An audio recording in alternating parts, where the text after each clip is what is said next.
Sometimes I look back at my life, at the sprawling estates, the private jets, the endless stream of zeros in my bank account, and I wonder if I was completely insane. I gave it all up. Every single penny, every single possession, every single semblance of the life I'd meticulously built over decades. I walked away from a multi-billion-dollar empire to live on the streets, to embrace homelessness. Was I wrong for what I did? Tell me, honestly, would you have done the same thing if you were in my shoes? Because the truth is, sometimes even I question my own sanity. Even now, as I sit here sharing this story with you. My name is Alexander Vance. Or at least, that's what the world knew me as. The Alexander Vance, the titan of industry, the self-made man who started with nothing and built a global tech conglomerate from the ground up.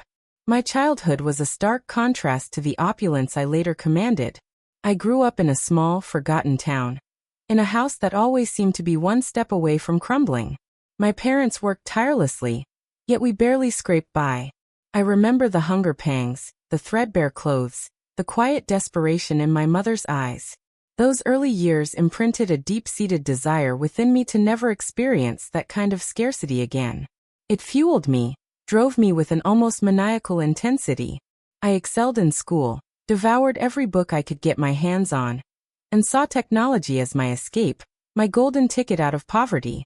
I poured every waking hour into learning to code, to understand the intricacies of networks, to envision a future where I could control my own destiny. When I finally launched Vance Tech in my early 20s, it was out of a dingy garage, with ramen noodles as my primary food source and sleep an almost forgotten luxury. But I had an idea, a vision that no one else seemed to grasp at the time. I saw the internet not just as a tool for communication, but as a vast, untapped market, a digital frontier waiting to be colonized.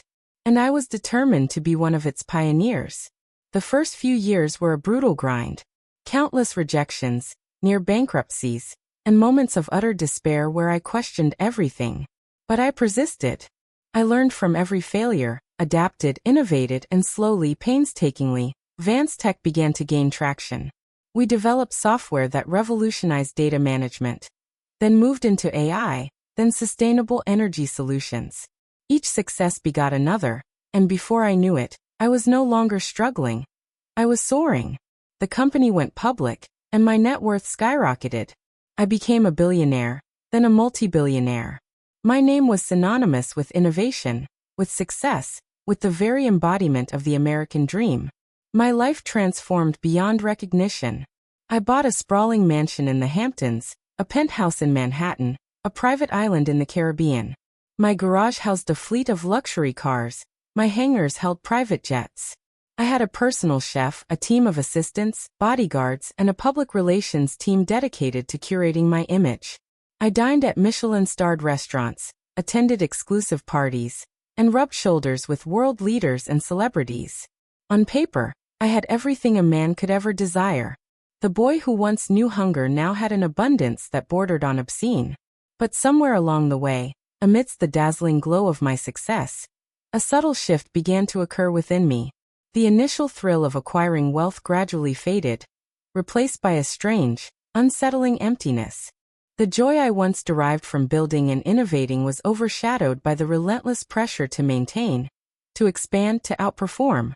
Every new acquisition, every successful deal, felt less like a triumph and more like a necessary step in an endless race. I started to feel disconnected, not just from my past, but from humanity itself. My interactions became transactional, filtered through layers of security and assistance. People saw Alexander Vance, the billionaire, not Alexander, the man. They wanted something from me. Investments, endorsements, access. Never simply my presence. My relationships, even with family, felt strained. My parents, still living modestly despite my wealth, seemed almost intimidated by me. My siblings kept their distance, a quiet resentment simmering beneath polite smiles. I had achieved everything I had ever set out to do. And yet, I was profoundly, desperately unhappy. I was trapped in a gilded cage of my own making. The irony was not lost on me. I had escaped poverty, only to find myself enslaved by prosperity.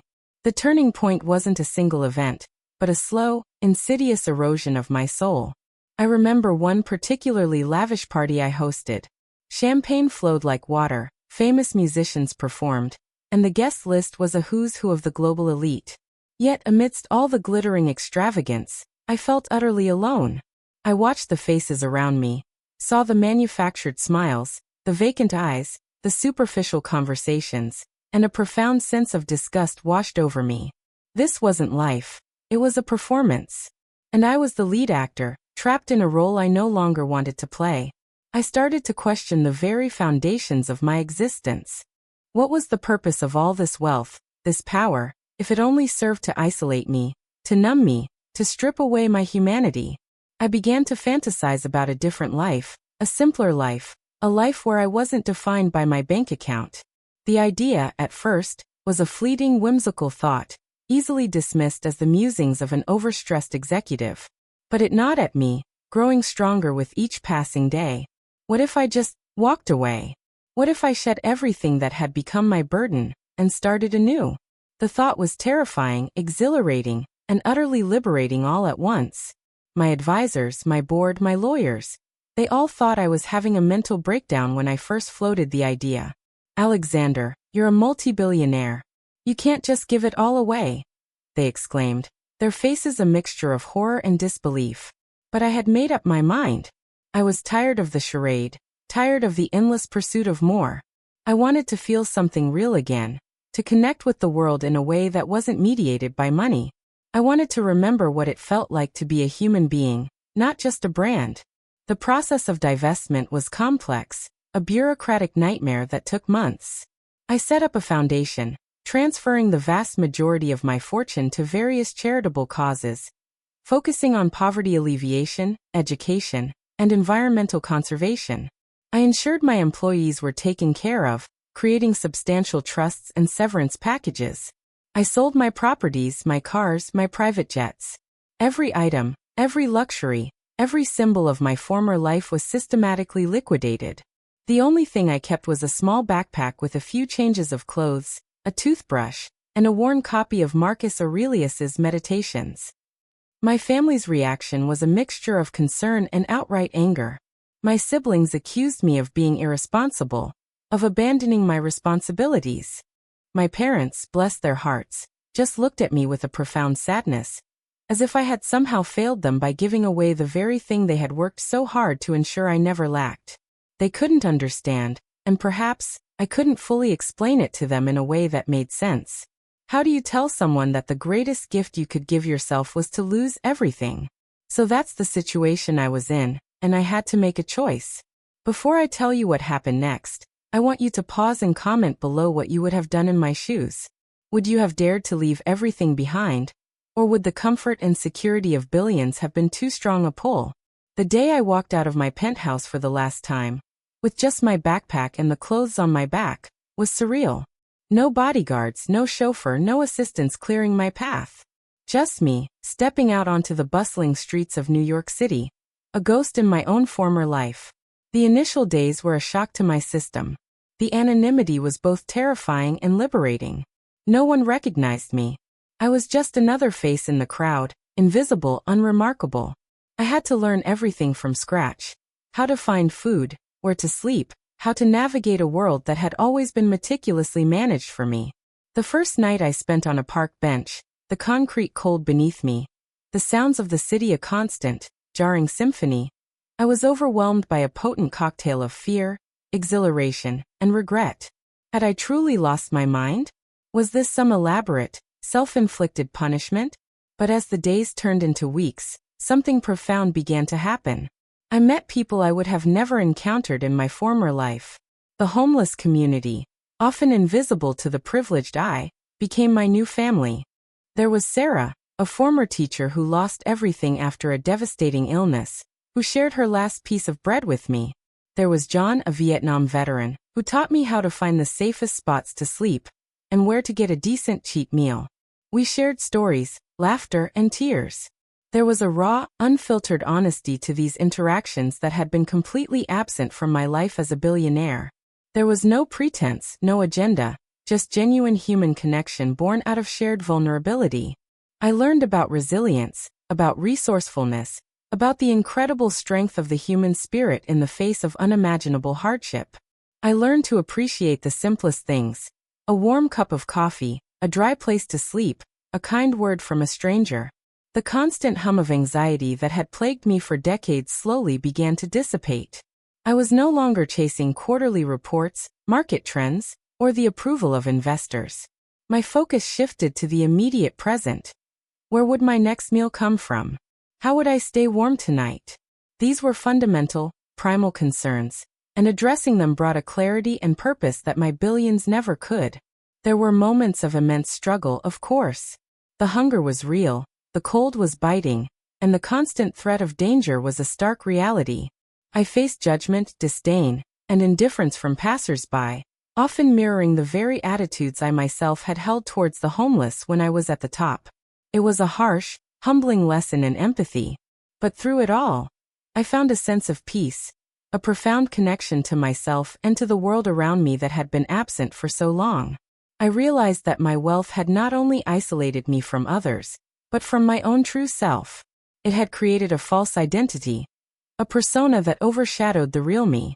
By shedding it all, I had finally rediscovered who Alexander Vance truly was, stripped bare of all the material trappings.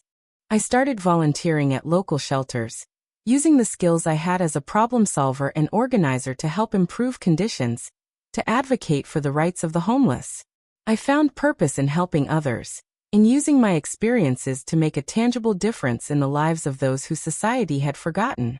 It wasn't about building an empire anymore. It was about building community, about restoring dignity. The biggest revelation came to me one cold winter night, huddled under a bridge with a group of friends. As we shared stories and shivered together, a profound sense of gratitude washed over me. I was not alone. I was connected. And for the first time in my adult life, I felt truly, genuinely happy.